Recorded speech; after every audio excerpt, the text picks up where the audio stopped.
you weren't going to go to the Lions because you had Soilish to do.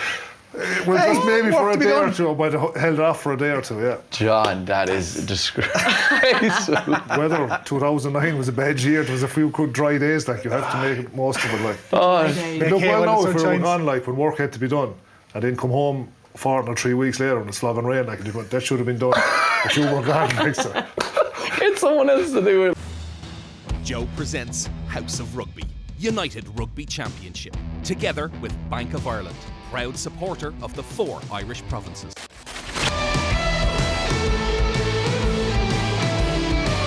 Hello and welcome back to House of Rugby URC.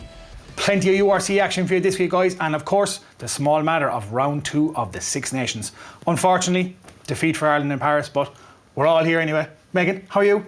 Did you enjoy the game over the weekend? Yeah, what a weekend of rugby. It was unbelievable. That's our favourite word on this show. But it was, I can't wait to talk about it in the podcast. I think we're all going to have really mixed emotions about the performances of Ireland this weekend. So I'm looking forward to it. But also later on in the show, we'll have, like you said, action from the URC, especially from Leinster and Munster. Excellent. And of course, Greg is here as well, as usual, my good pal. Yeah. Greg, where'd you watch the game?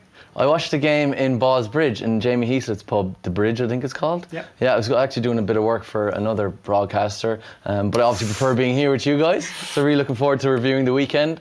But before we do that, we have a Munster legend, an Irish legend, who traded herding the pack to herding cattle. John, thanks very much for coming in. Great, thank you. Appreciate it, good to have you in, lad. Glad to be here, thanks. Welcome to the show, John. Where'd you watch the game over the weekend?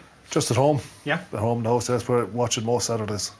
Excellent. So you were out on the pitch this morning, weren't you, with the lads? Yeah, we had under 10 training this morning in Brough, 10 o'clock, 10 to 11, so there was a few of us there, plenty out. So they were all motivated after the weekend. I texted them out yesterday to make sure you're watching the game so that they're watching what they see on telly, and then we'll try and put it into action then on Sunday morning. Unbelievable. You're a busy man, so John. Crack, yeah. So look, anyway, we've got 10 questions for you later on. We promise now they're not too bad. We've a few good ones in there, a few funny ones, but obviously we'll start off with the small matter of Ireland versus France.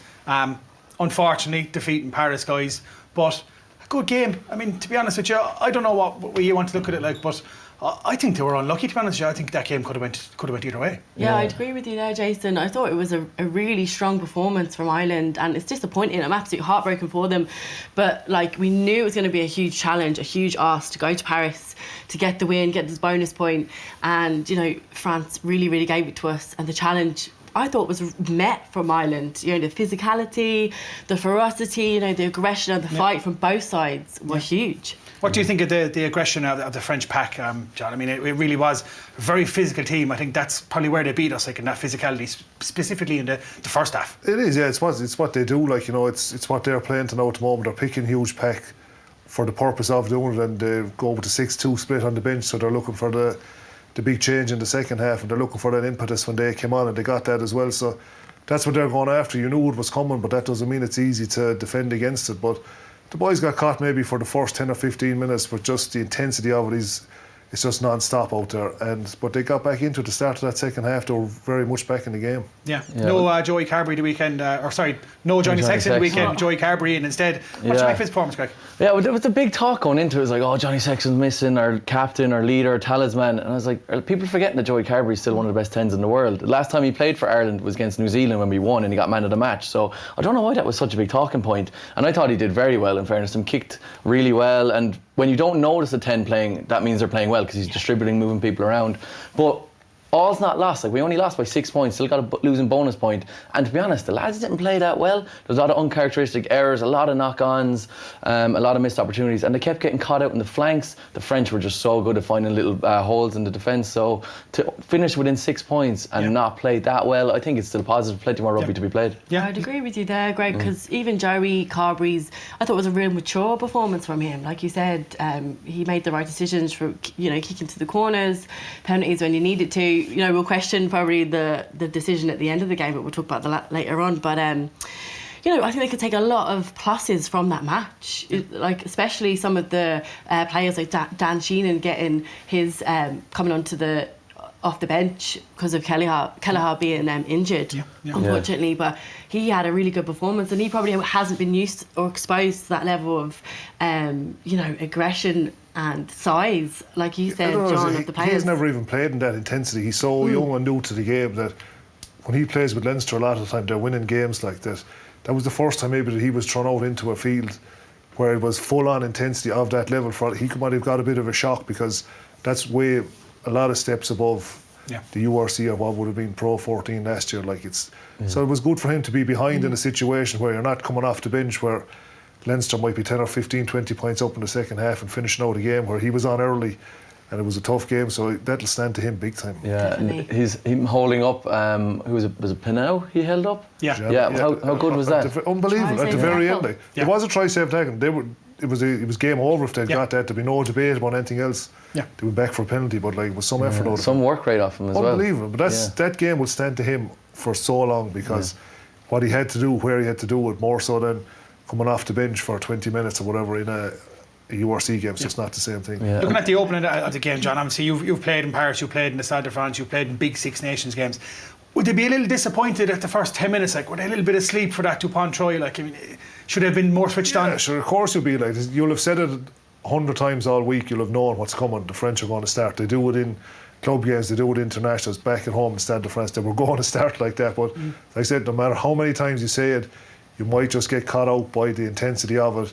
They threw the quick line out and they played and they scored, and everybody that's played out there has been there at some stage and suffered that, but it's how they reacted to it, and they did, and that's what's the most positive thing about it. Yeah, like you said, John, that first minute of the game, was huge from Dupont and Antimac, but they thrive and they come alive with the unstructured kind of the play crowd as well. And the offloaded game. But what I thought Ireland did well in the match when they did get back into it was they did shut them down.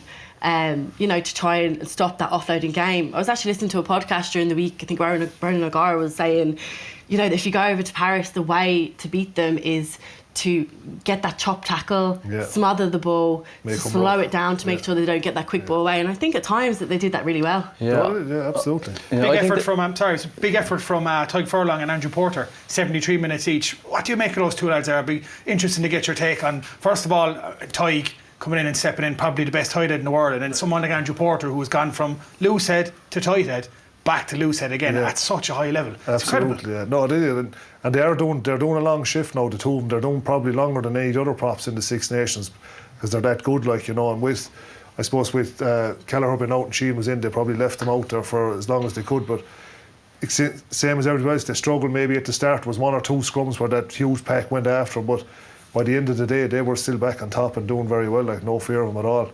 Tadhg was carrying as he usually does, even for one of the tries, Gibson Park's try, I think it was, he was carrying before that, still punching holes, still working. So it's just a big day for those boys, but they stood up to it. And what do you make of the modern day prop, like the ball playing, running, stepping? Were you doing that back in your day? You do it in training when there was no one looking. Everybody imagines doing it, maybe trying to pull it off, but he's doing it under pressure, and it's not just where it happens. Maybe once in a while, maybe he ends up in a position. They're playing now where he's there as a ball playing forward, and they know he can do it. So again, he's just taking it to the next level. Do you think, John, that those forwards, the forwards kind of got sucked into the French game a little bit? With regards to, I thought maybe at times that we were going for the biggest man, one up going forward, rather than shifting the ball around a little bit more and trying to tire those big forwards out. They did that at times, especially with the Gibson Park try. They moved them from left to right, and then obviously the big player was coming around as a pillar, and then they opened up for Gibson to score the try. Gibson Park onside Williams. Yeah, that's what you're looking for.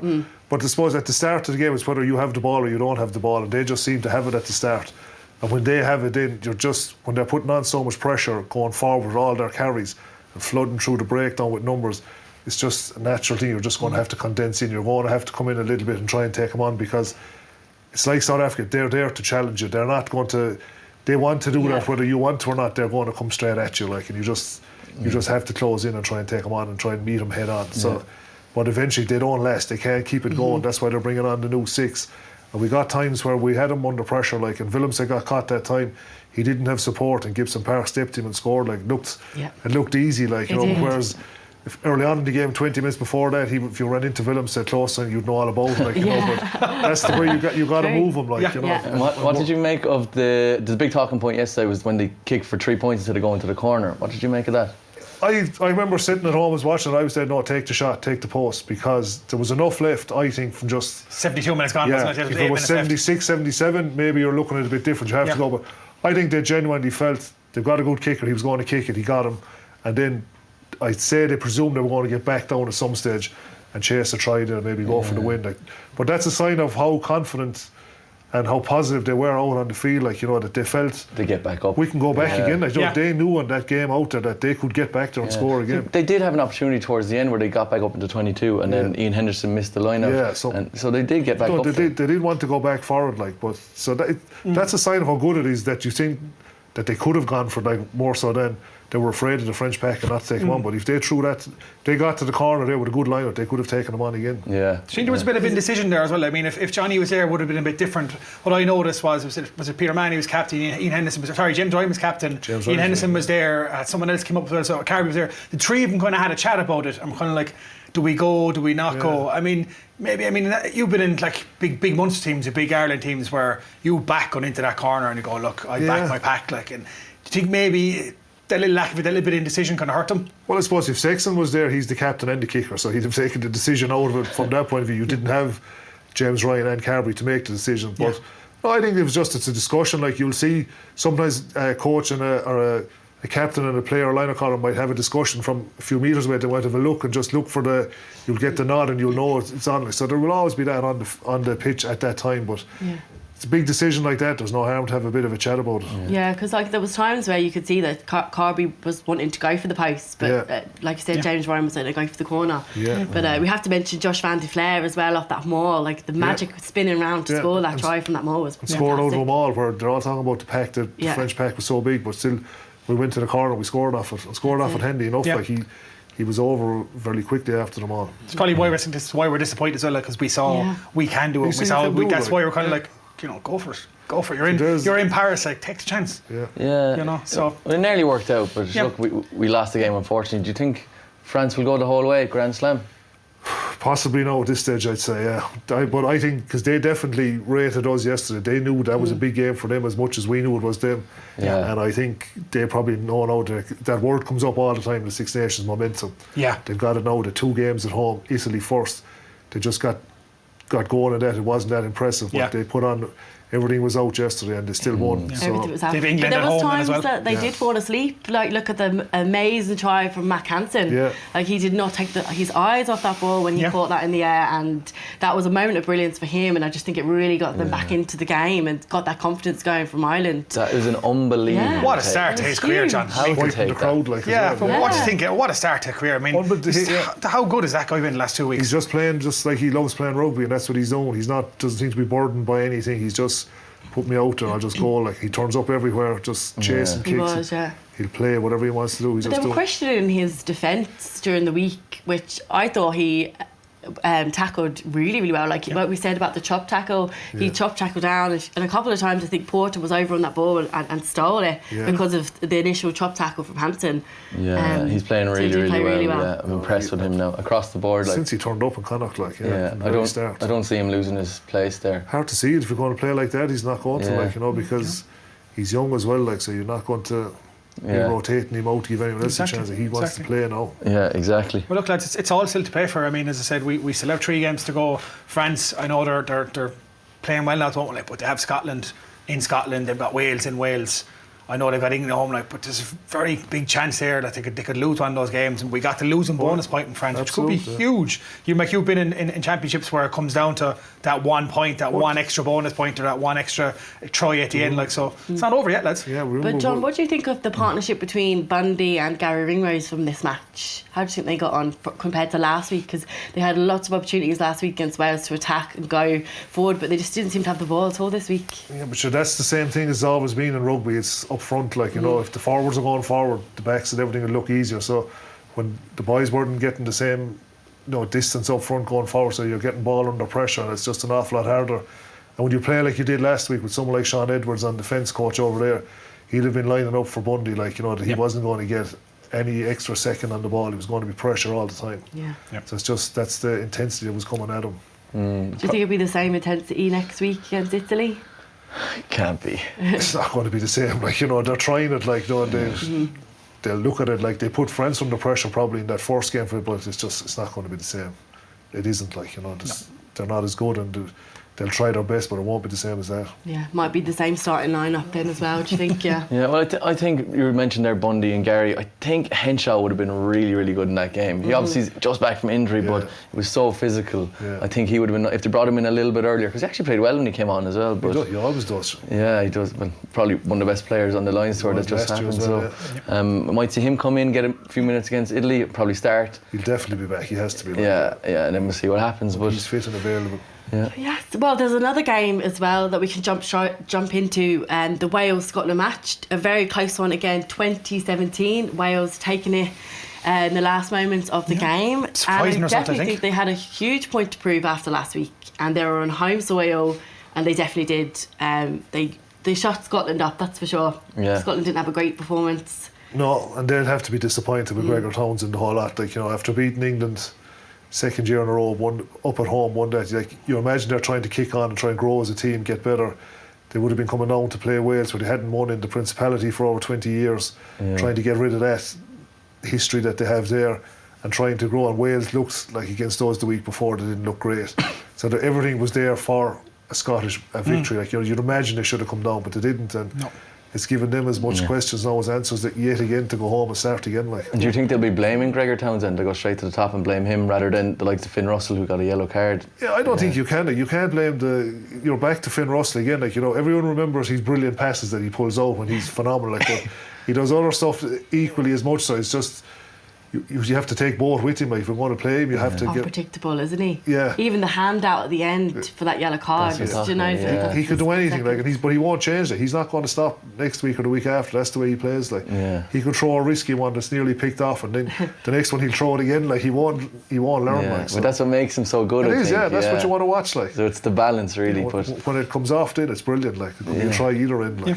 We'll take a bit of credit to Wales as well. I think, like, they knew they were under pressure. They're at home. It's the first time they've got a match. I mean, the Millennium Stadium, the Principality, you call it now, it is a fortress. It's an incredible stadium. I mean, you look at some of the stats, they carried 220 metres in total against Ireland last week. They've done that by half time against Scotland. Wow. Someone like Liam Williams, who's a guy who was absolutely nowhere against Ireland, who's one of their top players, star performer, 136 metres off 17 carries. A lot of their players, some of their bigger names stepped up. I thought Basham was brilliant again, another fantastic player, really good player. So, but like, it's such a Scottish thing to do, isn't it? Like, they always do it. They have the one big win in them. They're like, Scotland are going somewhere, and we even said, like, could Scotland win it? They really need to get over that little kind of. They can't seem to get a run of games going together. So they both reacted the way they didn't want it. Though Scotland wanted to keep going and not drop, and then Wales knew they had to come up with something after that. What happened here, that they had to, and they got that positive reaction that you're looking for. You have to get something like that, or else it can become a very long tournament. So Pivac got that out of his team, and Townsend didn't manage to keep his fellas going and get what he wanted. Yeah, I think it just shows how important home games are in the Six Nations. Every home fixture has been won by the home team like this year, so it just shows this massive. Crowds are back, you see. Yeah, well, you probably have you obviously have the experience of that. Like, difference to home and away is just having the crowd around you. Oh, it's completely massive. different. Yeah, it's huge. Like, it's the same with the Irish boys out in Paris yesterday. Like, the crowd that's there, like, is massive. When the French crowd get behind their team, because they seem to be liking their team again, they're coming back. There was a couple of years there where they were a little bit divided, but they're back now. They believe in them. They're like Galtier, and it's looking good out there. It's a tough place to play. There would have been some noise and atmosphere in that stadium yesterday. But like you were saying, like, there's a lot of Irish players in the squad at the moment who haven't been exposed to that kind of crowd that many people away before, and that's a different level of expectation as well. Pressures during the week. Like, I remember when I got my first cap was in France, in Paris, and the pressures during the week to try to perform, really outweighs, sometimes can play into mentally in your head, like, so dead right with that. Oh, absolutely. Special mention for Hamish Watson. He's now made 179 tackles in the Six Nations without missing any. Without missing any. He's on for the last 2 years. He made 19 against Wales on Saturday. That fella's an animal. Yeah, absolutely. Not missing one in 179 tackles. 179 tackles straight. He's gone now without missing a tackle. So, I mean, that's something. Dan Bigger, another man and his 100 cap over the weekend. That is 100 for Wales now. He's 97 for Wales, 3 for the Lions. Yeah, so he had a great game. Him and Williams, the two of them, when they're playing with confidence, they're doing like back passes and their kicking was superb. But I have to say, the Scottish, I did think they played well at times, but it was their discipline that really let them down. I think they gave away like 11 penalties in the end to Wales, which got them into the game. Kept Wales in it. Do you know who really impressed me yesterday, besides Hamish Watson, was Darcy Graham, the winger. His finish against Louis Rees-Zammit was incredible. 6'3" up against 5'7", like, and he went through him, not a bother. Like, he gave a little shimmy, whatever, but like they didn't really go anywhere. And then he goes, "I'm just going to drive through him," and he's like half his size nearly, which is just. I would be disappointed in the Rees-Zammit as well, and we said it last week as well. If you look back at it, like, it's poor defence at the same time. It is, yeah. There will always be. You have to look at it from both sides. Like, you know, he'll be looking and saying, "What a finish," but like Wales and like they'll be looking at that. Like Getz and Jenkins, they'll be looking at that's not acceptable. You got to make that hit. No. So you always have to look at it from both sides. Like, but have some finish. Rees-Zammit's been off the pace, I think. He is a bit now, since Christmas, even playing there over with Gloucester. He's just not looking to. Now, he scored a good try against Newcastle just before the Six Nations, but apart from that, no, he hasn't been lighting it up like last year. Yeah, no. If you're looking at, like, say, if there was a Lions tour coming up this summer, you'd be putting Darcy Graham in there straight away, wouldn't you? Because he was in it last year without a doubt, like. So. Yeah, exactly. It makes the Six Nations interesting, guys. I mean, like, we're only the second round, and only one team can win the Grand Slam, like, so everyone's got to. I got to win, like, well, bar poor Italy, of course. Although, never know.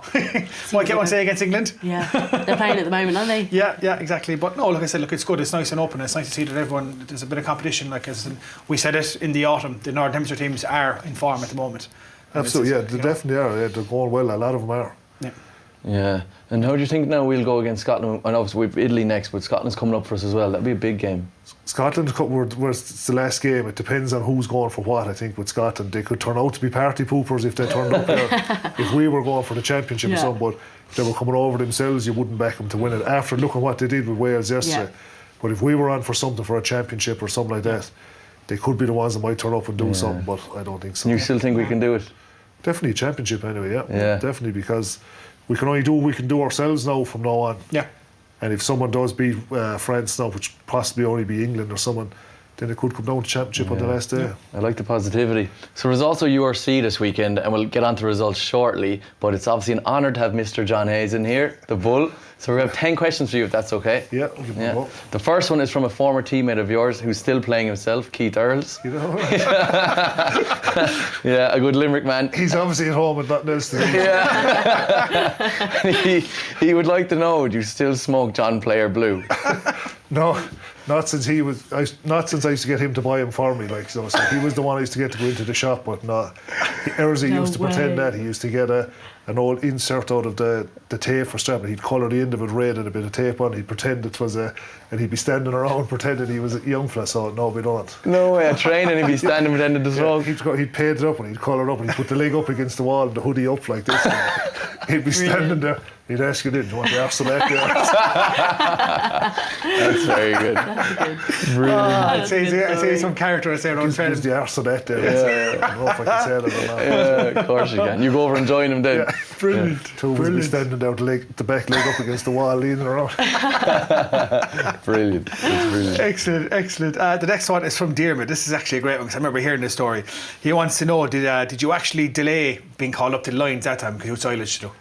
I didn't get called up to the Lions in the first bit anyway, so I wasn't delayed. But when I was getting called out, I had to take into consideration whether I could go or not with work that had to be done. But we got it done, so then I was able to go. But the contractors did the silage. Maguire's and Maroon got it done quicker, so then I was able to go. I remember you were a late call up, wasn't it? Yeah, like, I was late call up. I didn't get to go. I didn't get called for the original one. I was called up, so it was a bit of a debate that had to be sorted out, but we got to go anyway. Sorry, you weren't going to go to the Lions because you had silage to do?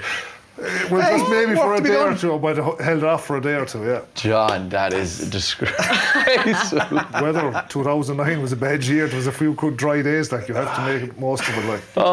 Look, well now, if we were gone, like when work had to be done, and then come home 4 or 3 weeks later and it's slogging rain, like that should have been done. If you were gone, like so. Get someone else to do it, like you're going That's what we did do. We got it done, like. Oh, you're hilarious. Put a bit of pressure on, but it all happened. I love hearing all these oldie stories. I have another question for you. No training done. Sorry, no training done for the Lions.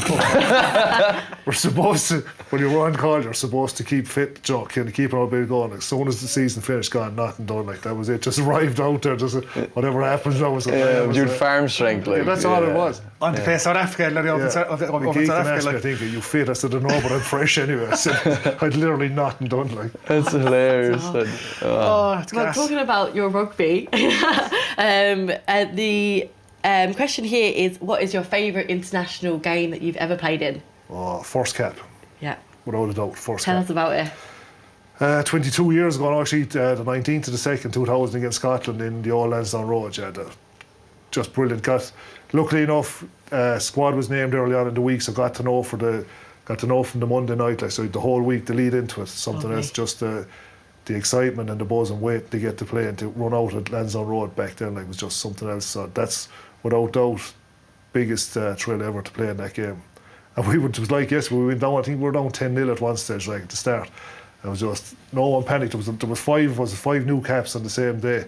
I think we came back and scored something like 42 or 44 unanswered points against Scotland. Like, we came back and just ran away with it. Like, so amazing. Just some day, best day ever. How old were you back then? How old were you for that cap? 26, getting my first cap. Wow. Like, yeah, so it was old. Yeah. That's insane. That's unreal. When you consider the career that you had, like, you didn't start. I was the oldest compared to somebody ever else. We're all young fellas, like, and I was just getting first cap at 26, like, but delighted to get it. That's incredible. That's lovely. Well, continuing to speak about your career, Adam would like to know, who is the most influential player? Influential player, Paul O'Connell, I'd say. With Munster, Draco was playing with Ireland for a lot of it, but just playing with O'Connell. He came in as a young fella. I'm older than him, obviously. He was there a few years before he came in, but when he came into Munster and stuff, and even then with Ireland after that, the standards that he was just pushing all the time. He didn't accept anything less from anybody. When you were playing against somebody, when you were training, everything you did was top class. It had to be done absolutely right. So even as a young fella, you were older than him. He was younger. Older. He was. I remember when he came in as a young fella, first year or two maybe, he was figuring it out. Quite, but after that, you knew this fella was something that was going to drive this thing on. Like, yeah, it's a natural kind of leadership. Yeah, absolutely. Yeah, no question about it. He just took the line out, everything as we did as players. Like, he took the standards up. That's class. So, definitely. Do you see much of his influence now on Ireland's line at the moment since he came in? Like, remember yourself and him now, like, there's so many iconic pictures of you lifting him and how important and integral you were to Munster and Ireland. Do you see his influence there now on the squad? Definitely, yeah. You'll see the boys, like, they're getting after lineouts. They got lineouts off Wales as well. Like, he won't give up on anything. It's just every lineout is a challenge. It can be got after. He'll figure out a way what it is, where it is on the pitch. He does the time to do it, and then he expects the players to do it. That's where someone like Peter O'Mahony, who you see robbing line-up balls from Munster, he might be a 6, but he's learned from him. He was a younger fella coming in when Paulie was playing, and he's seen what it takes. It doesn't matter that he's not a second row, he still does it. And they'll have got all that from him, like, and he demands that. Yeah, brilliant. Billy Barrett has asked if there's any player out there you think would be worthy of your nickname, the Bull. Any current players, obviously, sorry. We'll give it to Furlong, I suppose, if he wants to do it. He's playing at the moment, he can definitely have it. And he's a farmer from Wexford, so... There we go, the Bull Furlong. There we go, christened it now, the Bull Furlong. I'm not sure he wants it, though. I can have it. I'm more than happy to give it to him. Another one here from Jacques wants to know, who was the most difficult loose head you faced? Osterrand from South Africa. What a player. Just the respect I had for him anyway, he was a player, and then it was nearly actually an honour to get to play against him when I eventually did, but it wasn't an honour for the game when it was on. Like, he was just so big, huge South African pack, toughest day out every day against him. I played against him maybe 3 times, like, it was just definitely the toughest opponent. You didn't even have to think about that. Just knew straight away. Definitely not, yeah. Remember the first day, just clattered. And you're talking about, like, playing against France or whatever, you know how big it's coming, like, but hit the first scrum against it, like, it just doesn't move. I remember seeing a thing there recently, he was like the greatest Tri-Nation team, like, and he was the first name on the sheet. Like, everyone over here and over there, he's just rated as, like, he was just... Won a World Cup 12 years apart, like, 95, 07. Like, nuts. Just brilliant player. And an unbelievably nice fella as well then. Old school after the games. He's a farmer as well, isn't he? Yeah, he is, yeah. Great crack, like, nice fella. Brilliant. Yeah. So, I don't know if the story is true, but I think Ron O'Gara was saying that you would be notorious for not being the most emotional person, that you're very like, I'm here to do my job, and he says he was running back after scoring a penalty against Biarritz in the final, and he got 3 points, and he went up 3 points. And he said never before had he run past you and you'd be like, oh, well done, good kick. But at that time he said that you tapped him on the bum and it's like, good work, Raj. And he said that meant so much to him. So that was like, there is something in you, that there's a soft side of you there somewhere, which might have slipped out once when you were playing for Ireland and you were crying during the anthem. Yeah. What was it that just got you crying that day? I think where it was on, who it was against, like that game had the country talking. Like, you know, I've said it before now since, like the Six Nations on at the moment. Like a lot of people who watch the game, yes, but there will be some people that don't watch rugby now because there was GA on yesterday, whatever. But that game in Croke Park, the start of that, opening up Croke Park that time, that had the whole place talking. Yeah. Whether we should or should not be playing on it, and you just, as a player, you felt it, you knew it was there. You couldn't walk any place, you couldn't go any place in Dublin or anywhere. If you stopped in the car to get out, people were talking about it. Everyone was coming up saying it to you. So I suppose just on the day then, like when it came out, like, when it came out, like it just, I wasn't the only one either, like, but I'm getting picked out for this now, like, but it's because you were known as not being emotional, and then the tears came out. It was like, you know, and it was just such a game, like, and it's just one of those games where losing's not an option, like, and it didn't happen, thankfully. So spanked them that day, like it was that made the occasion that bit better then as well. It turned out to be a great game out, but you didn't know, like, it could have gone the other way as well. Like, sometimes all that kind of pressure building before a game could go the other way, like, and it could could flatten you, like, but it didn't that day. It came out the right way, and we got going and we ended up with a good score. So what a great day! Like, I'm getting goosebumps. I know. I was telling my dad about you being on the show, and I was getting to interview you, and he told me about that match. He said you have to mention it. I'm glad you did, because he was saying he was at the match and he thought it was unbelievable. Even Dennis last week talking about it as well. Like, he was talking about after the game and going the wrong route, and coming up through the town and stuff. And he just said it was just symbolism behind the match, everything behind it. Dublin was rocking that day. There was just so many people around. Like, it was just. He had some piss up after, did you? I didn't even know. He went home working. There's work to be done. I went home the day after, right, actually. Brilliant. Oh, brilliant. Paddy wants to know, is it true that you have a ridiculously high pain threshold? Some of the doctors told me I did have, I don't know, like, again, I just know I am the way I am, like, so I don't know if mine is high or low unless I'd see someone else. Why are you squealing for that? But it's just some of the doctors would have told me I had, like, so apparently I did have, but that sounds so, saying that, answering that now makes me sound. You were never injured. I know, you were never injured. Like, you just played. You maybe get lucky that way as well, like, but so that's maybe why the doctors would say that sometimes maybe something was injured. Or was injured or hurt or whatever, but you can play on if you want, like, so. Can you remember any in particular? Yeah, like shoulders and stuff, necks, things like that would have been sore, but I always just found once the game got going, you forget about it. But then the day after, then you'd be in agony, like, why did I do that? Like, what, you like subluxed your shoulder and played on or something? Well, luckily enough, never anything too bad like that, just bruising and stuff like that. But pain in some way or other, but you're being modest in the moments in the match. But did you suffer with your nerves? I was told that you would be sick before sometimes a lot of the big games, would you? Someone would put someone else to do it in to put me going, like, and stuff like that. But even Raj there, like, talking about sometimes the two of us would have been getting towards the more experienced fellas and we'd be having the pre-match meal and we'd be just sitting there looking at it and he'd look at me and we'd be laughing about why are we like this, like, at this age, and the two of us are still there making faces at the pre-match meal, like, trying to, and then just barely maybe finished and gone on. And then you'd see some other younger lads that come in at that stage and they were just sitting down having a laugh, like, but whatever way the two of us were, we'd come through that. Just so nervous. I get that. And then when I got nervous then, if I wasn't nervous then, I'd be thinking, why am I not nervous? I should be nervous, like, it was nearly good. Ritual, like, it was nearly good then to be nervous, because I remember reading in Roger's book, and I don't know if you felt this as well, that sometimes he'd be on the bus on the way to the game and he'd be like, I just don't want to play, like, I need to retire. Well, you would, you'd be putting it, why do I put myself through this every week? Like? And then as soon as the game starts, then it's gone, it's over. And then the bus then coming home from the game, if you've won it, is the best place. Just, why does it go through this every week? Like, but that's the way it was. Yeah, it's the beauty of it. But speaking of retiring as well, can you tell us what you've been up to since retiring? Did you miss the matches, the Six Nation big games? I do sometimes, You don't miss. It's like maybe yesterday with France, you wouldn't miss that first 10 minutes when you were out there like that.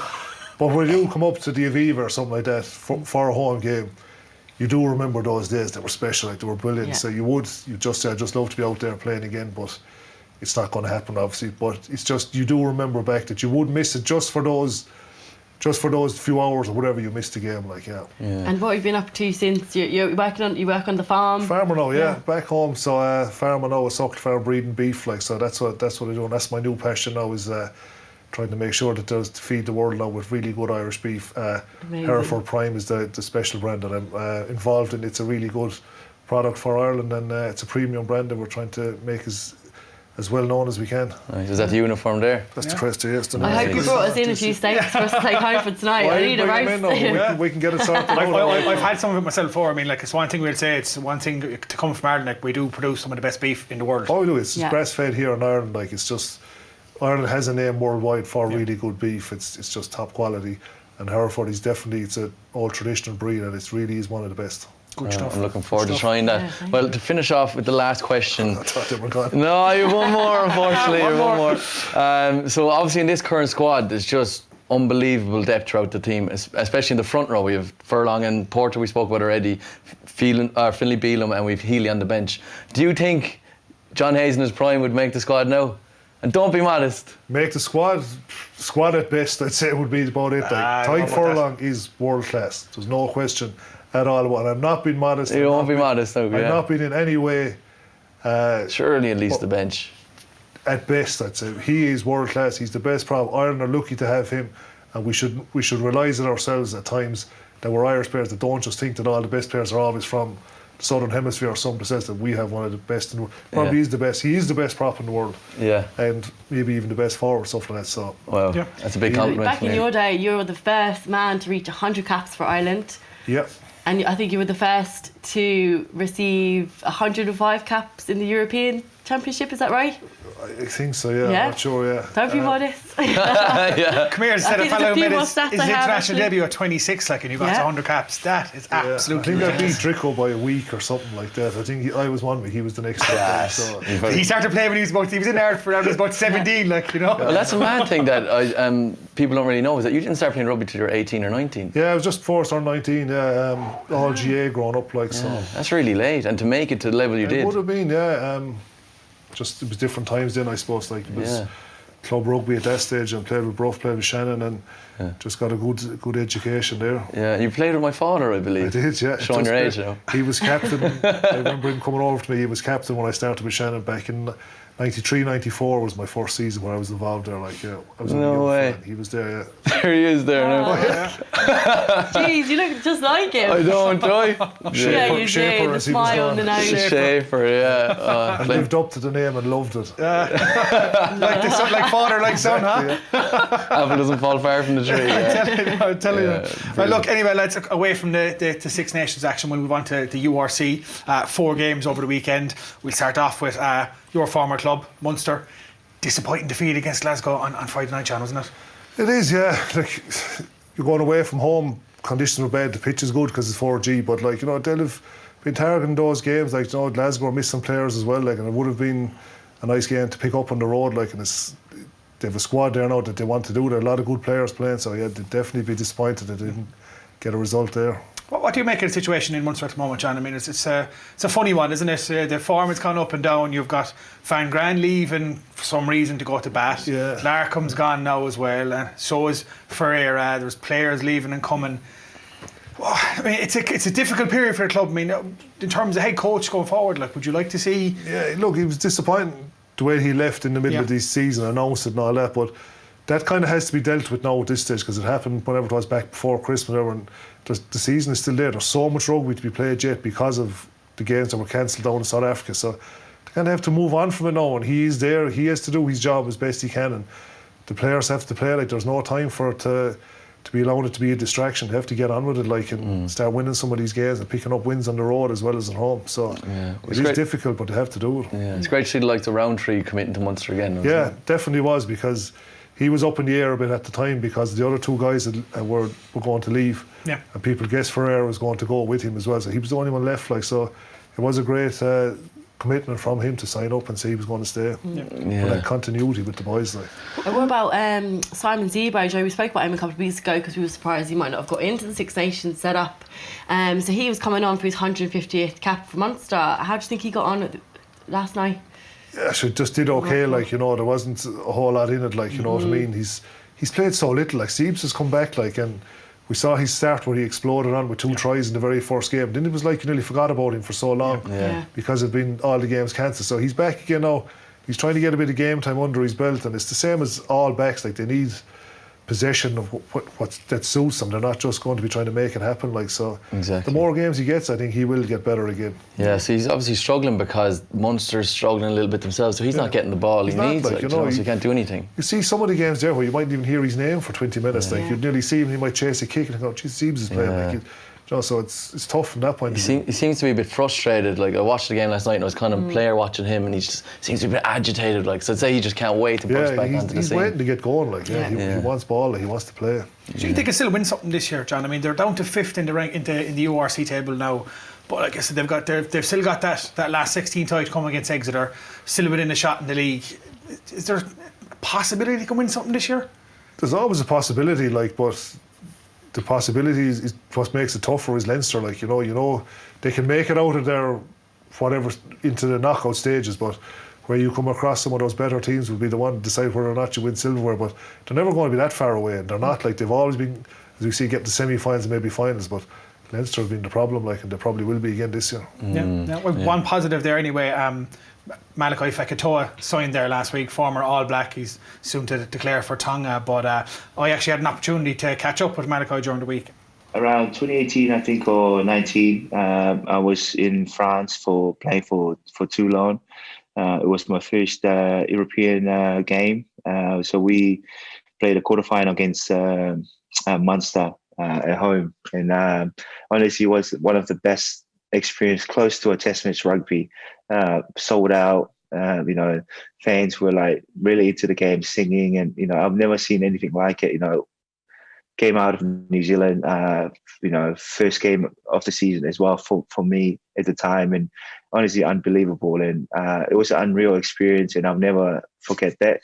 What do you think him coming over? Greg spoke about it last week, and Greg was a bit he would prefer us to be looking within the ranks and promoting guys there. I know it was Alex. A fellow like Alex McHenry now, who doesn't seem like he's going to get a contract, but he's over 100 kg. He's played for Wasps. He played against Saracens, played 80 minutes, played really, really well on loan to Wasps, then came back to Munster, and now they're just bringing Malakai Fekitoa over, where this guy's there. You have people like Roy Scannell, Dan Goggin there, Chris Farrell. You have, like, why do we need to bring Malakai Fekitoa over? You had the likes of Dougie Howlett and stuff come over, like, to Pokey. They made a difference, didn't they? They did. Like, there was always, every team does it. Like, they're bringing in stardust. Like, they're bringing in that big player to do it. Like, we had Dougie and whatever, and they did make a difference at the time. And I suppose, like, someone somewhere is looking at those young guys that are there, and they're there for a few years, and maybe they don't think that they're going to, like early on, what you're saying about to win something. We can be competitive all the time, but that maybe just to get over that line into the semi-final, into the final and actually win it was like bringing in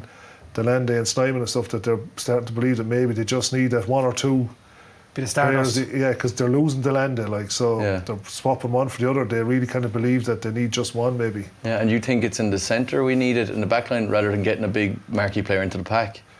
Yeah, I suppose they're hoping that the pack is there now with Gavin Coombs playing at number 8. Like, he seems to have stepped up and replaced CJ. No bother, like that. There's enough there with him. Snyman has committed to stay, so that was really where they maybe felt that they needed them, because if you get Casey and Conor Murray, Joey Carver, you've a load of out halves like that. So that was really the place where maybe they felt that they just needed someone in the centre. Speaking of halfbacks, we had Paddy Patterson playing last night, or was it last night or Friday night? Munster played Glasgow. Friday night, yeah. And he came on and he was unbelievable. The pace he brought to the game was incredible. A few little great line breaks. Yeah, which is really, really good to see him coming up the ranks. And he made that try for Jean Klein. Unfortunate then Crowley missed the kick. But it was great to see all those young fellas playing well. It is great to see young fellas coming on and up on the pace. Like, that's what you want to see. Like, he comes on there, he's not maybe overthinking. He just wants to play rugby, like, and he'll have a go. But whatever they see in front of him is what you're hearing them saying, that just play that, like. If they can get the right coach ticket in place, you can see here, like, there's a good squad there. Van Gran is leaving. Would you look at bringing in, like, would you like to see an Irish guy come in there? Like, there's rumours of Declan Kidney coming back. There's rumours of someone like Prendergast or even Costello getting promoted. Or do you want us to go bring in another flashy foreigner? What would you prefer? I suppose Decky coming back would be a big one for Munster. I think, he's such a name in Munster, what the success he's had, like, but then it'd be who he'd bring back with him. So you could put something together with him as a director of rugby, and who you bring in under him, someone like Prendy, if they wanted to come back or not. Brilliant. But yeah, it was a great game. Fair play to Glasgow Warriors. They were missing a lot of their key players as well to Six Nations duty. So, a huge moment for me was that Cronin charge down from Cummins, and he used his entire body to reach out for that try. Yeah. That was unbelievable. Some finish, for them. yeah. It was, And it was so wet as well. To do it, like, he did it and he finished it. Like, He finished it. It was great. It was unbelievable. He knew exactly what he was doing. Yeah. But another match we can dive into as well was Leinster v Edinburgh. Leinster taking the win 26-7. That was on the Friday night as well, wasn't it? And sure, it was a great performance for Leinster too. What you make of that? Yeah, I don't know if you saw it, John. I saw it. That's almost it. Job done. I think you could really see it in their faces, like themselves. You see Leo when they went to the coach's box. Job is done. The bonus point was got eventually. They'll still, it shows you how good they are, maybe, that they still feel we didn't play that well. But if you can win by that kind of a score and still feel that you didn't play well, like, it's a great place to be. Because we say it in this podcast every week, don't we? Time and time again, it's like the strength and the depth that Leinster have. Like, that's like all we say. But it's so true. Just, it's great to see some of those younger players getting the opportunity to play. They had a completely different team out, and they still beat. I know Edinburgh, I think we're missing 20 players due to international duty. But Leinster, you could argue that they're missing loads as well. They're missing as many, like, you know. Yeah, so it's really good. Still job done. Shout out to Martin Kelly, I think, or Martin Maloney, who played his first start for Leinster yesterday, and he was unbelievable. You like him now, he's a real tough country lad. And he, 22-year-old from my toys, isn't he? 22-year-old from my toys, and he was just unbelievable. Another, Scott Penny, Max Deegan were really good as well. But Max Deegan is just not even in the conversation with the Irish team anymore. Just because the other players playing so well without, like, a couple of years ago, you would have thought he was going to be in there, like, Doris just took over there, Conan came back, and that's just it, like, so. Just no space. No, they're fighting for Leinster positions, like. Yeah. But you have to mention Edinburgh's try as well, Emilio Buffelli, sorry. Another superb bit of footwork and pace from him. What a try. Like, straight through, it was great. Yeah, you can't buy speed, like. No. Yeah, it was some finish, isn't it? So we're back up to second in the table now, so Ulster just point, Ulster with David game in hand, so they had a bit of a drop there off, but so did everyone else, and it's looking like it'll probably be Leinster at the top of the table again come the end of it with another home semi-final as usual. See, that's the thing, they're just, this part of the season is just about doing what you have to do now to get yourself where you need to be at the end, and you don't win it now, like, you'll win it later on, like, so that's what they're doing. Yeah, exactly. Nothing else stands out too much to you, Jace? No. You're like, we've spoken about Munster for about 15 minutes and like Leinster only get 5 minutes. Come on. There's only so much we can talk about Leinster. I mean, you look, they're just a well-drilled machine. They're a well-drilled machine. They win every week. They get their bonus points, you know. Yeah, it's true. We're sick of waxing lyrical about them. Obviously, the four South African sides were in action as well. Stormers beat the Lions 32-10, but the game we want to get onto more importantly is the Sharks and the Bulls game, because we've got two really good clips from that. So first of all, we've got Henko Ventner. He's our Jukebox of the Week award this week. So this is the number 7 here for the Sharks, and he absolutely bulldozes makes over the a fool of the poor winger. Like, but I don't know what he's doing standing in that channel in the first place. Well, sometimes teams actually defend like that. Would put the winger in first defender, so it pushes them out and gives you more numbers on the width to defend. But like, the winger just made such a poor attempt. Like, you wouldn't see that at Brough under 10s, would you? If you saw the under 10s like that, now you'd be giving out to them for that tackle. Lads, you have to learn how to tackle. You can't. But like, it's a typical Springbok forward run as well. It just peel backwards out of the ball and just saw your man and went straight at him, like, so. It's exactly what they do, like, and he did it. It worked. Tackling, this is the biggest problem there, trying to tackle him around the sleeves. Like, you're not going to get very far. A winger up against a big 7. Standing up in front of him like that, absolutely. But it was a great game, in fairness. That one was really good. There was an unbelievable try by Lacanio Am, which kind of takes away from Mac Hansen's try. That's going to be our try of the week. That's our try of the week, yeah. We have a clip for that as well, I think. This is, we think Mac Hansen is good, guys.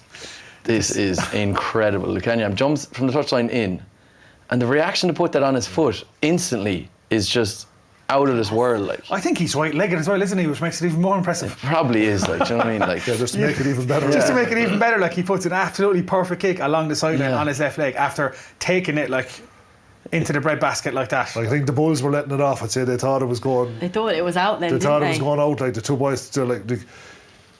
Look at this from this angle. That is incredible. It didn't look like he was going to catch it, to be fair. Look, you can see the reaction of the boys in the background. They're kind of going. Can't believe there's it. There's centres out there. Some of the best centres in the world who could try that 100 times and not be able to do it. Yeah, well, it's just mad to see that 2 times in a weekend that happens. Like, it just shows. Time for a kick, like. Wingers just got to keep chasing those balls, and those moments will come. Those Bulls forwards, they won't want to see that on the video. What were you looking at there, lads? You know, that's a decision for that's either going out or it's not going out. Like you don't do that. Like. And a rugby nerd question. So you would have been a lot for lifting the pods there for kickoffs. Would that have been the lifter's fault or the jumper's fault for not going up there? The jumper, you just do what the jumper does. Like he'll set up and then you're lifting. Like so. Yeah. That's not a decision for a you prop to make. Like that's what the jumper is going to set up. Yeah. But they should have gone up for that. Like. Yeah.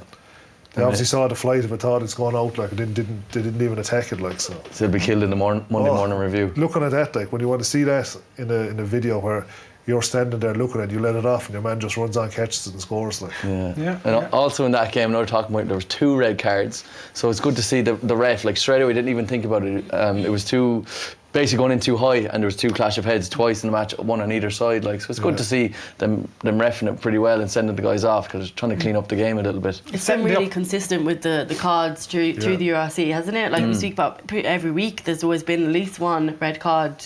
It's great for the safety element, like we said, keeping the tackles low. Yeah, exactly. It's setting it up nicely enough when these South African teams, like we still have to play all the Irish provinces, because they were all rescheduled. Like so, now they've got the likes of the Lucania Ams, the Mpimpis, the Khaleesi. So it's setting it up for we finally get to see the big South African players up against the big Irish provinces, and that's something I think we're really that's what people want to see, because when the Kings and the Kings and Chiefs came in first there a few years ago, the scoreline wasn't great. Like so, people were going to wonder what was the point, but.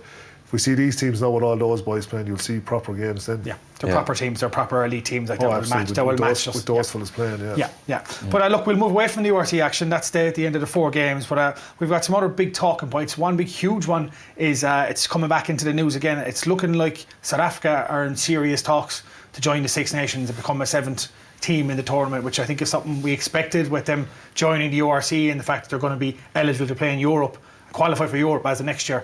What do you make of that, John? Is it the right decision? It seems to be. World Rugby's going that way. Like they're looking at the seasons, like what they're going to try and do with the global season, and like you said, when those 4 teams have joined up here, that's kind of it's one step. It's heading that way. Like that they're not in Super Rugby anymore like they used to be, because it made sense. It was just Southern Hemisphere, Northern Hemisphere. So they've joined up now for that. So you'd imagine that there is talks going on somewhere in the background that it is going to be discussed, and it could happen. I think what helps with having the South African teams involved is that they're basically on the same time zone. The time zone is always the thing. You're not. It's a long flight, like, but you're not out of kilter that much, like. Yeah. I think that's going to benefit us in the long term. You think about it, like if we get to play South Africa every year in the Six Nations, it's only going to make Ireland better. Probably would. They always say that the more often you play the big teams, the better you'll get, like So 7 games, it'll be another game to try and squash in there someplace, like so. It's making the calendar even more condensed again. There's a lot of rugby to be played. Non-stop, like, it's just there's no break in that, like. Earning their money. Another big talking point of the week, which isn't a great one, is poor Will Connors, after coming back from his knee, his Achilles, is after picking up another injury. And we had him on the show, I think one of the first ones this season. Really nice guy. So commiserations to him. And do you think he'll really be missed by Leinster? Probably will, because Dan Levy's missing as well. Like, you're looking at these fellas, like there's some brilliant players that they have now. Again, everybody talks about the depth, but there's only so much depth you can have. Like, Van der Fleer is in the form of his life at the moment, so they're fine from that point of view as long as he stays fit. But with a lot of games come towards the end of the year, any team will miss good players. He was just coming back into form as well. Like his last couple of games, he's played very well. He came back, and I remember seeing his game where he came back from injury. He had a turnover within 30 seconds, brilliant one, and he was just there. He announced himself back, like, and he's injured again, so it's tough. Is it serious, Greg? 8 to 10 weeks, I think. I don't know exactly what it is, but it's not great for him, like, But look, the timing of it, like, it's just the timing of it. You just feel so sorry for us that are injured. Like, it's just it's the most horrible place, toughest thing to do. Like, always trying to rehab. And he's not even he's not a wimp at all. He's one of the toughest people I've ever come across. So he's picking up just big injuries. Really unlucky, There was even more rugby on as well, with the under-20 Six Nations going on too. The big win for the Ireland under-20s against France, that was absolutely huge. I don't know if you guys caught some of the match. We caught some of it, I mean, that was... They left it at the very end. We were kind of hoping for the same yesterday, but fair play to them. The 2 games were actually kind of following the pattern there for a while, with the big French pack, and the boys were struggling, scored off them all. The scoreline was the same at all, 6 points towards the end, but the boys got up with a try at the end, like, so it was great, and kicked the conversion and all to win, like, so a great job, like, but... I'd say the French are probably giving out about the ref. They were making a lot of faces at her after the game. She pulls them up to number 7, I think, for being ahead of the kicker. He never retreated and stuff, like, and he didn't really get near it, but that's the way it is now. Like, you have to she was right. It's good to see that we've got another good crop of under 20 players coming up there. Like we had a Grand Slam there a couple of years ago, and these fellas are on it now as well. Like, and it looks like they're going to go places. What about all Italy and England in the 20s? Man, 6-0, like Italy versus England. Like you swear it was a soccer match they were playing. Like that's an amazing result, isn't it? You see scores lines like that anymore, like, you know, just. But Come here, Italy to beat England. But Italy don't care. It's the same as if it was 30-0 for them. Like they was happy to get a win like in that against England is some job. Yeah, do you know what I was thinking about that is the money that England would have put in as compared to Italy, I'd say is just universes what they have apart. is they're not even relate what's going on, like, you know, just for those young fellas to come out and do that, like against what all those young English fellas have come through the system, like what they have been coached and everything, and just to come up with that, like, is something else. It's great, it's great to see. So I think that it was 6-0, and hopefully they can come back into the senior team now, and the next couple of years Italy will start playing even better in the senior championship, because if you're saying South Africa are coming in, they're going to need these young fellas. They're going to have to, you know, so if that's what Crowley will be hoping for, that there is a group of players coming through for strength to depth is the one thing you talk about and everything, that if he can get all of those in and have numbers for squads, that if he picks up injuries and just better players anyway, it'll be make them more competitive. Competitive is all they want to be at this stage, because they're not really, like, so Exactly. if they could even get to that and pick up their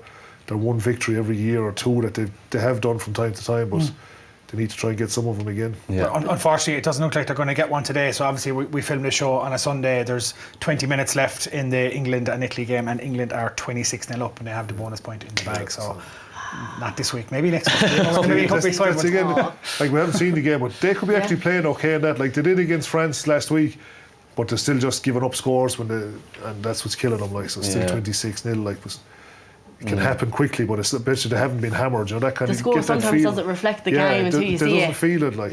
We said that last week when we were hearing the result coming in, like, but when we went back and watched that Italy and France game, as you said, they played well against France. They played, a lot of it was good, like, but they obviously give up scores, you know, so the scoreline got away from them, but they're not that bad, like. Well, like that 20s result anyway, like, will stand to them as well, and especially younger players coming up. They're going to see that win. They're going to go, maybe there is an opportunity there to go places with Italy. Like, I want to play for Italy. I want to better myself. I want to do it, like. Those players then might get picked up then as well by bigger clubs. They might end up playing at Irish provinces or English teams or French teams and get a bit more experience. But before we finish off, though, lads, I think, Greg, you took a trip down to Dingle. I did. Tell us a little about it. So I went to Dingle I need to say it right now, to Kirkiguina is the name of the rugby club.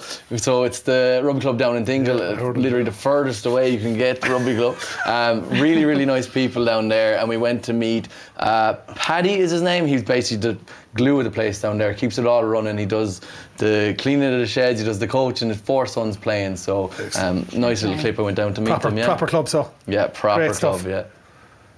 I'm here to meet Paddy Fenton at Kirkiguina Rugby Club in beautiful Dingle. Paddy is the chairman of the club, but not only is he the chairman, he's also the coach of the under-18s team, so he's clearly a man that never stops competing. I know how important grassroots rugby is to the success of Irish rugby, and I cannot wait to meet him.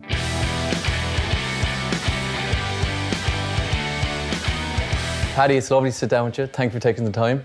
No bother, Greg. Honoured. So tell me, Paddy, when and why was it founded? It was founded around 2001, and one of the main driving forces behind it was to give the youth of the peninsula the opportunity to play rugby. What made you get involved? Like, I always liked rugby, and I played a bit of rugby when I was younger. So in 2006, I wasn't involved with the club, and the seniors were stuck for a senior coach. So one of the players actually approached me and asked me would I get involved and start training them. So I started training them. I really enjoyed it. It was great crack. A really unique thing about Kirkiguina. Yeah, did I get it right that time? Kirkiguina. I need to obviously practice my Irish, but the boys here don't. You actually train in Irish. It's a central part of the club. And it's a help, it really is a help. When you're in a scrum and you're talking Irish to the prop is talking Irish to the hooker, it does edge the opposition a small bit. I was going to ask, do you have ages all the way from minis all up to seniors? From 8s to seniors, really. Wow. Now we struggle at times at different age groups, but we've tried to remain independent because combined teams find it very difficult to work for us because we're so far from the nearest club. Exactly, yeah. There's much more of a pool of players to pick from. So here you have to dab into the community and we have to actively look for players. Yeah. You know, and we've a community rugby officer who goes to the primary schools. And actually, we'd know all the players anyway. For a very small club and a small community, you've had a lot of success. So what's the secret to it? We've got really good raw material to work with. And then it makes life much easier when the kids are really enthusiastic and the kids are enjoying themselves. We get good support from the Munster rugby development officers. You know, they call to us maybe once a month, and they're very good at coaching the coaches. We're really lucky with the group of players we have. Good bunch of lads. Yeah, and they want to get better. They're not just there for the crack. They enjoy the crack, but they're not just there for the crack. Great stuff. Fair play to you, Greg. I mean, I remember going down there myself years ago for a training camp, and it's a cool place. Nice place for a few pints, nice place for a bit of grub, and a nice pitch down there. It was cool, yeah. Thanks very much to our sponsor, Bank of Ireland, for sending me down to meet Paddy and the boys. Like, Paddy does everything. He's the chairman, he's the coach, he has all his sons involved. So that's what we need, that kind of grassroots stuff, like yourself out in Bruff. Yeah, that's it is. And he said it there, it's the opportunity for the children to play rugby. That's exactly what it is for me. That it's down there, complete football country down in West Kerry, but there's an opportunity to play other sports, and they're all playing Gaelic football, so they will be able to switch over to rugby handy enough. What I was really impressed with was, you can see there from the video, it was freezing, lads, right? I rock on with my tights and all that, right? You know, freezing away. These lads jump out of cars, like shorts and a t-shirt, running on, delighted to be there, enthusiasm at 8 p.m. on a Thursday night, I think it was. Love it. And so they're used to that breeze. Tougher than me straight away. Enthusiastic about it. And then the skills these lads had, the ball was wet, it was cold, and I think it comes from them being footballers naturally. It's definitely from the Gaelic football. They're living down there playing that all the time, so it's just a different shape ball. That's all it was for them fellas. Yeah, exactly. Yeah. And they're doing it Gael Galifa through Irish as well, which is really impressive. I bet they're really delighted to have you down. Like, I suppose they were a bit starstruck, were they? Well, I don't know. No, did you give them a bit of coaching? You said that you kind of got involved, you were getting really into it. I did. So I was standing on the sideline, and I was just, as you're watching, I hadn't been on a pitch since the Olympics back in July, hadn't touched the ball, and I was standing there watching the boys, and then you just, I don't know if it happens to you, you just get so into it, and I started effing and blinding and putting lads to the side. You'll see something, like, you know, so it's not like you're there to take the session, but when you see something, you could just little pointer maybe, something like that. See something that you could just one or 2 points. Yeah. Do you ever get involved now in the sessions? Like, do you remember Mick Fitzgibbon, the old Irish player? I remember he coached us back in Senior Cup, and Mick now would hold that bag, and he'd hold it. He'd hit you with the bag. He'd hit you with the bag hard. Oh, absolutely. When he hit you knew you were hit as well. Like. Surely you're not doing that to 10-year-olds out in Broad. Oh, absolutely not. I won't even touch the bag like that. No. It's great that you're still involved in the game, and you know all your experiences. You know, it just is probably the best thing ever for them. Do you know? Yeah, it's like it is. Like what Paddy said there with that you just have to give back to the community. Like, you know, it's your club where he started off playing, so that's all they're doing. Like, is. I mean, do you ever hope of going further into like senior coaching? No, I don't think so. I wouldn't have the qualifications. Well, I can get those, maybe, but at the time, like, you know, busy, to be immersed in it that much, like, you know, I just love turning up on the Sunday and doing it with the young lads. It's great crack. It's a big commitment, really, isn't it? It's a full career commitment, like, isn't it? You have the farm, you have the beef going well, like, and you still get to do the bit of hurling training and the bit of rugby training. So you have the best of both worlds. Yeah, it's great to see the club there in the morning, see the crowds that are out for all the different age groups. Like, rugby's going really well. Like, John, it's been an absolute pleasure to have you here on House of Rugby URC. You've been a great guest. Thanks for having me. It's lovely to get to know you a little bit. A legend sitting here, so thank you so much. Cheers. So that's the end of the show, guys. So unfortunately, no Six Nations action next week, but plenty of URC to look back on. Thanks, guys. Joe presents House of Rugby, United Rugby Championship, together with Bank of Ireland, proud supporter of the 4 Irish provinces.